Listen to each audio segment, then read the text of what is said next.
Mercedes-Benz C300 2016 metų.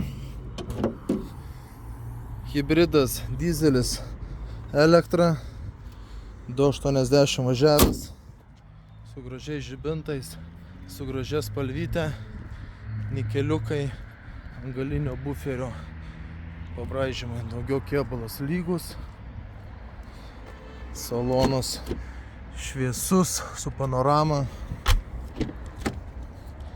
išsiplauti, išsivalyti, nesikuria.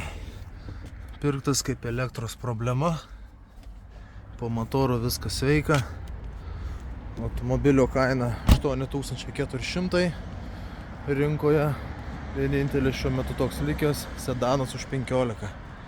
Tad kam reikia gero, nedaug važiavusio Mercedeso, susitvarkyti, puikia galimybė įsigyti.